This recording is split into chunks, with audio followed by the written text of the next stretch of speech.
वंदे मातरम साथियों, भारत माता की जय में आपको बताऊंगा ग्रेटर देन और इक्वल टू और लेस देन और इक्वल टू ऑपरेटर के बारे में। सबसे पहले जानते हैं ग्रेटर देन और इक्वल टू के बारे में। इस पहचान है, इसका आगे से मुंह खुला होता है और पीछे इक्वल का सिंबल होता है। इसका यूज होता है कंडीशन में। यदि आगे वाले ऑपरेंड की वैल्यू पीछे वाले ऑपरेंड की वैल्यू से बड़ी है या सेम वैल्यू है तो कंडीशन होगी ट्रू। यानी अपने से बड़ी वैल्यू और सेम वैल्यू का पता लगाने के लिए हम यूज करते हैं ग्रेटर देन और इक्वल टू ऑपरेटर का।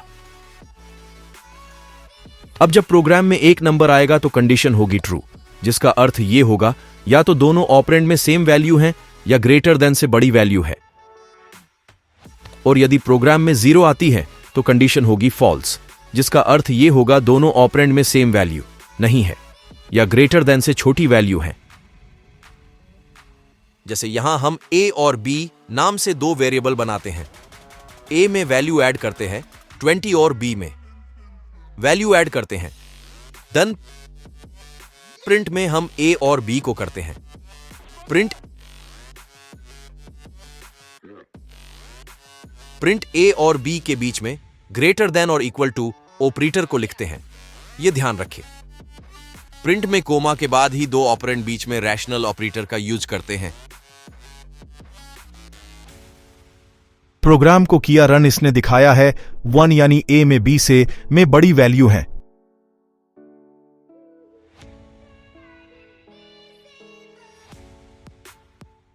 अब की बार हम a में भी 10 ऐड कर देते हैं।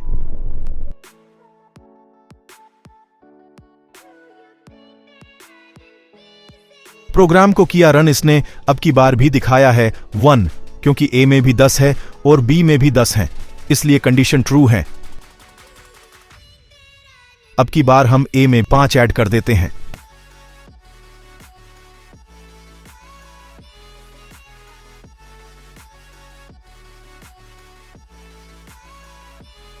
प्रोग्राम को किया रन, इसने अब की बार दिखाया है 0 यानी कंडीशन फॉल्स है। इसने 0 क्यों दिखाया है?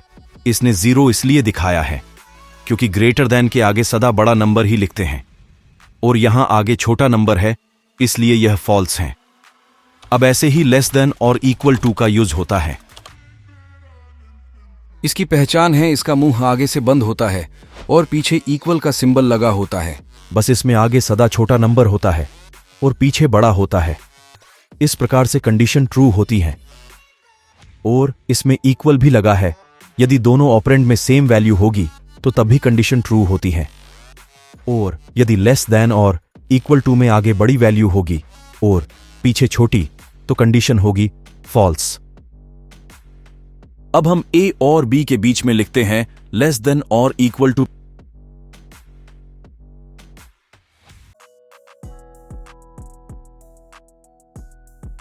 प्रोग्राम को किया रन, इसने दिखाया है 1 यानी a की वैल्यू छोटी है b से, इसलिए कंडीशन ट्रू है।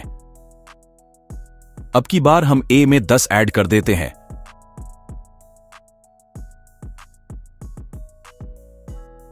प्रोग्राम को किया रन, इसने दिखाया है 1 यानी a और b में सेम वैल्यू है, यानी दोनों में 10 है। और यदि हम अब की बार a में 15 ऐड कर देते हैं।